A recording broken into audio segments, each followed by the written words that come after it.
suppose you had an integral like this to evaluate. F is a complex function, and C, let's say, is the unit circle. That's the circle whose center is at the origin and whose radius is 1. Well, I'm sure that you could think of at least one way of doing this integral. You could parameterize the circle by taking zeta equals e to the I theta, and you could substitute into the expression, and then you would have two real integrals to evaluate. But I'm sure that if I gave you f, for f, the exponential function, so it's the integral of e to the zeta d zeta over c, then you wouldn't tackle it in that way, because I hope you would remember Cauchy's theorem, which tells you that the integral of an analytic function around a closed contour is 0. You see, we've already begun to develop some indirect methods for evaluating contour integrals in the course, and the purpose of this program is to introduce some more indirect methods, and in fact to introduce a line of argument that's going to occupy us for the next 3 units in the course, units 8, 9, and 10, all to do with evaluating integrals around closed contours. Cauchy's theorem is one example. Cauchy's formulas give us some more methods for evaluating integrals. You remember Cauchy's formulas? They relate the value of a derivative of a function with an integral. If f is analytic on a region R, C is a circle in R, Z is inside C, and the value of the nth derivative of f at Z is n factorial over 2 pi I, the integral around C, f of zeta over zeta minus z to the n plus 1 d zeta. You see, we can read that, as it were, from right to left and use it as a method of evaluating a certain kind of integral. Let's have an example of that. Let's take the integral around the unit circle again of cos zeta over zeta d zeta. Now then, in this case, we've taken z to be 0, n is 0, and the function f is the cosine function. So to evaluate this, I take 2 pi I over 0 factorial times the value of the cosine function at 0, cos of 0, and of course that gives me 2 pi I. 0 factorial is 1. Another example, integral over c cos zeta over zeta squared this time. Z is 0 again, same function, but this time n is 1, so we'll want 2 pi I over 1 factorial times the value of the derivative of the cosine function at 0, that's minus sine 0, and so this time we have 0. So there we are. Now, a couple of points about that process. The first is this. Up to now in the course, we have emphasized very much the importance of analyticity in complex functions. But of course, Cauchy's theorem tells us that integrating analytic functions is a waste of time, because you always get 0. So when we talk about integrating functions, complex functions around closed contours, we're interested in functions only if they fail to be analytic. Let's look back at my first example again. Cos zeta over zeta. You see, this function, well, it fails even to be defined at 0. And of course, that's a point inside the unit circle. Now, we say that a function which sort of misbehaves in this particular way, we say that a function like this has a singularity. And here's the definition of singularity.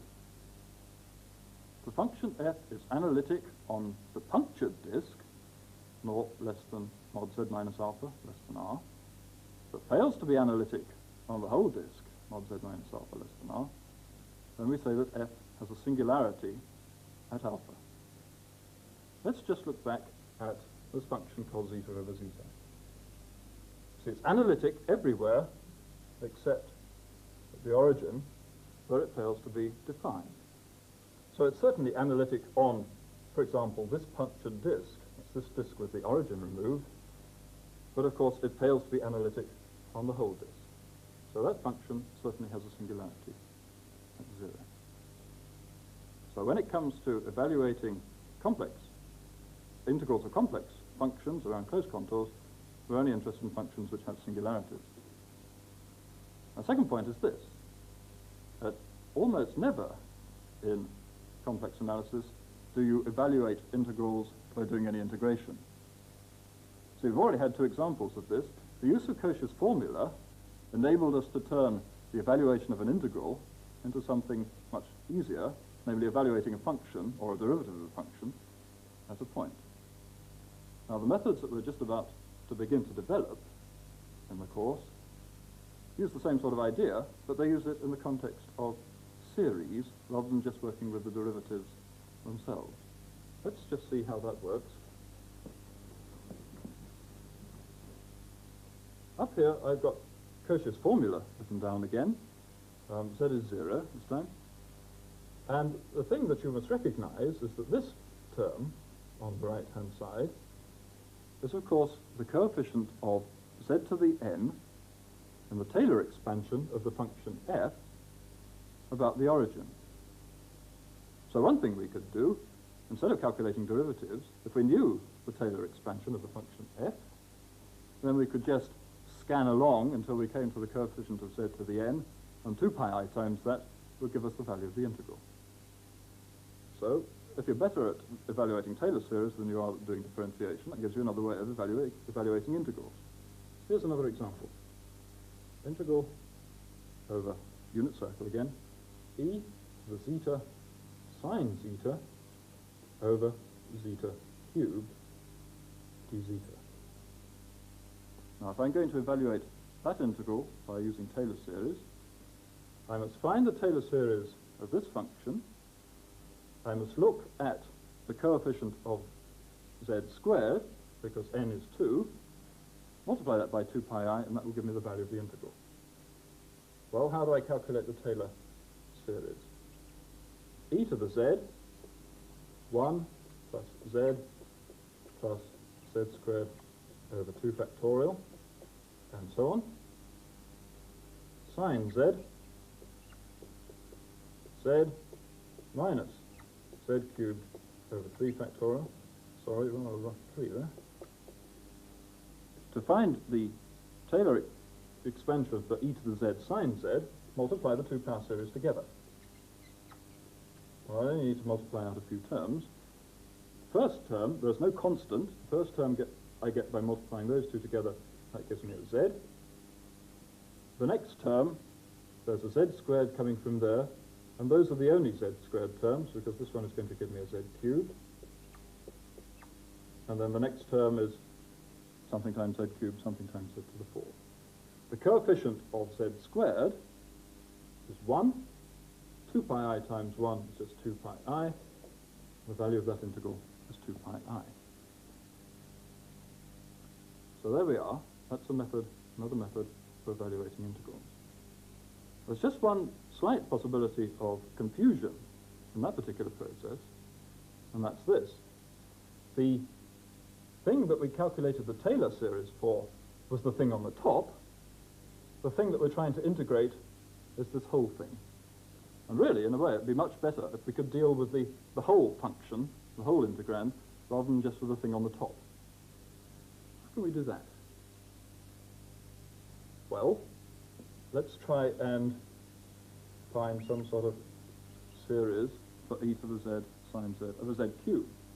What can I do? Well, I could just take a factor 1 over z cubed times that series, and that will give me 1 over z squared plus 1 over z plus a constant term plus something times z plus something times z squared, and so on. Okay, I think we just better pause for a moment and think about that a little. I've got some sort of a series expansion for the function e to the z sine z over z cubed. And it's a series expansion in that this series must converge to e to the z sine z over z cubed, provided z is not equal to 0. That's the first thing. The second thing is it's a little bit unusual. It's not the sort of thing you're used to seeing. And that's because we got terms in 1 over z present. And of course, this reflects the fact that this function has a singularity at 0. Now, this sort of series, this series which involves terms in 1 over z, is called a Laurent series. And it's a sort of a generalization of the Taylor series for a function which has a singularity. So here we have the Laurent series for the function. Now, when I calculated the integral before using the Taylor series, it was the coefficient of z squared that mattered. Now, in the Laurent series, that term has turned into the 1 over z term. It's 1 over z cubed times z squared. So in the Laurent series, what I have to do is pick out the coefficient of 1 over z. So here's the program. We have a function which has a singularity at the origin, and we want to integrate it around the unit circle. We expand that function as a Laurent series and pick out the coefficient of 1 over z, and it always turns out to be 1 over z in the Laurent series, multiply by 2 pi I, and that's the value of the function. So there, I've outlined a method for evaluating integrals to you, and of course, the next thing that we have to do is prove a little theorem which actually shows that the method is valid. And the theorem that we want to prove is this. If f is a function which is analytic on the punctured disk, 0 less than mod z less than r, and has a singularity at the origin, then it has a Laurent series, and that looks like a sub minus 2 over z squared plus a sub minus 1 over z plus a0 plus a1 and so on, and those are a's then are constants. And in particular, the coefficient of z is given by the formula integral over c f of zeta d zeta is 2 pi I a sub minus 1. In a moment, I'm going to come back and talk about the proof of that theorem. But before I do so, I'd like to consider just one more example. You see, the examples that I've given you so far are all ones which I could, in fact, have done by using Cauchy's formulas. But let's have a look at another example. I take the integral over c, 1 over e to the zeta minus 1 d zeta, and the integrand this time is a function which is not in the right form for you to be able to use Cauchy's formula directly. Nevertheless, it's a function which has a singularity at 0. E to the 0 is equal to 1, so this function is not defined at 0, but it's analytic everywhere else. And in fact, the method of using Laurent series applies to this sort of integral, as well as to the other kinds that we've been talking about, and so we really have a useful generalization then at our disposal. So then, the thing is to prove this, in fact, fairly complicated theorem about the existence of Laurent series. And what I want to do in the next few minutes is to just give you a sort of an outline of the proof of Laurent's theorem, sufficient so that you can read the proof in Unit 8 without being thrown by when it comes to reading the calculations, by what's actually going on. So the proof of Laurent's theorem is in fact rather similar in lots of ways to the proof of Taylor's theorem. And the first thing that I'd like to do is to remind you about the proof of Taylor's theorem. On the left-hand column here, we've got the sort of steps in the argument for the proof of Taylor's theorem, and on the right-hand side we've got the calculations, if you like. We start off with a function which is analytic, this time on a disk, an open disk. And the first thing we do in proving Taylor's theorem is to use Cauchy's formula to express the value of the function to point z inside a circle C as an integral over the circle C. We then expand this term 1 over zeta minus z in powers of z over zeta, leaving a remainder term. And when we put that into the formula we got from Cauchy's formula, then we finish up with f of z is equal to a0 plus a1z plus a2z squared, and so on, plus a remainder term. The a's there, the coefficients, are complex numbers, but they're given in terms of integrals involving f around the contour C, the circle C. Then we have to show that the remainder tends to 0, as more and more terms are taken in the series. And that's a slightly complicated argument that involves the estimation theorem, you remember.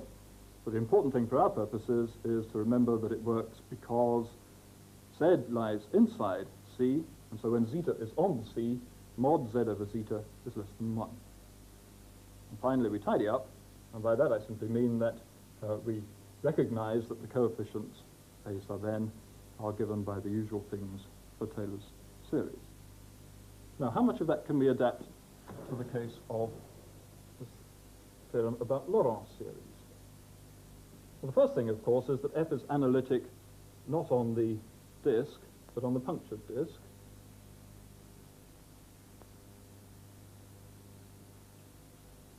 The next step is to use Cauchy's formula, but of course that's going to be a bit difficult with F having a singularity at 0. And so we've got to think of a way of getting around that. Well, here's the punctured disk on which F is analytic. Here's a point Z. We take a circle C2 lying outside Z, another circle C1 lying inside Z, and we can construct a contour as follows. Join those two circles along a straight line, and we'll go once round C2 in the positive direction, in along this line segment, then around C1 in the negative direction, then back along the line segment. The point of that maneuver is this.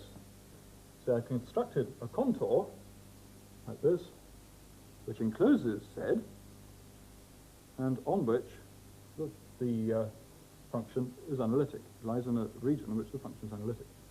It so happens that Cauchy's formula will extend to cover that situation.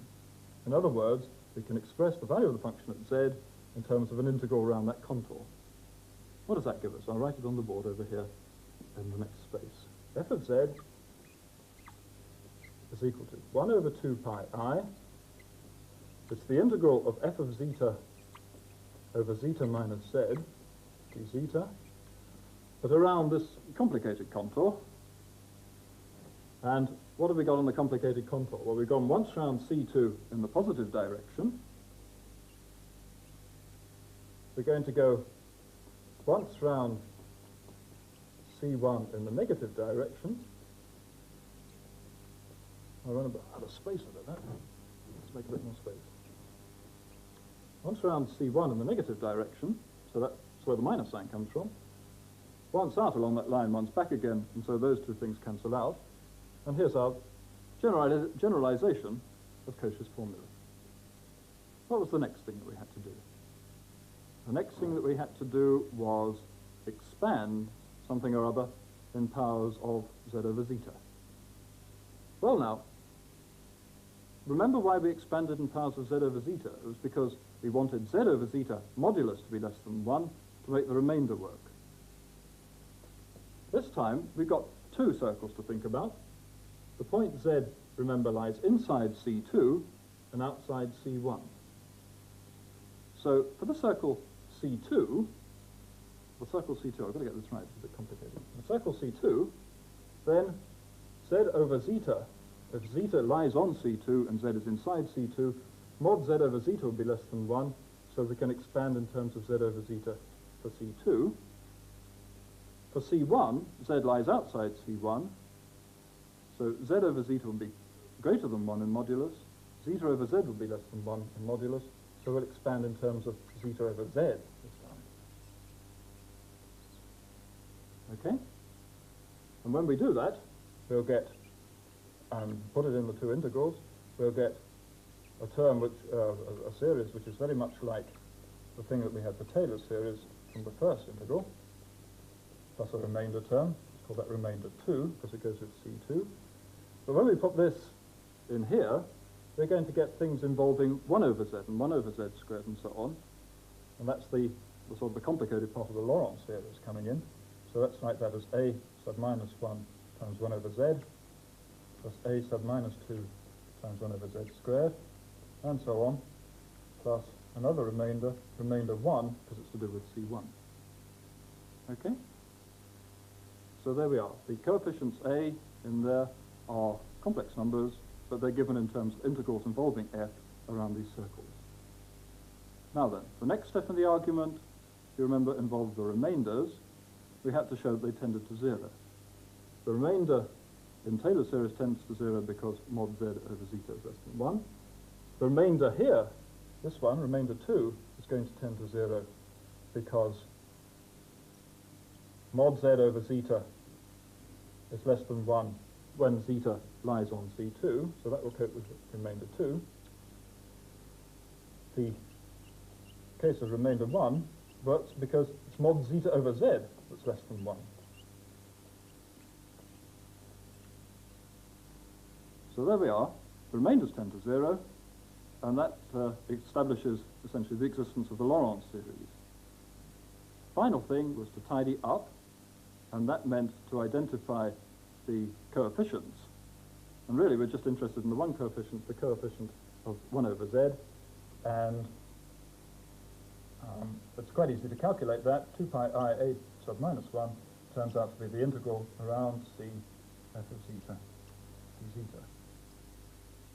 The calculation is quite easy. One point I'd like to mention, really it looks as though it ought to be a C1 here, but if you remember what's called the deformation lemma from Unit 5, that tells you that this integral is in fact doesn't depend on which particular circle you choose. So there we are. That's an outline of the proof of Laurent's theorem. And I think one final thing that I ought to do is to give you an example of the use of Laurent's theorem.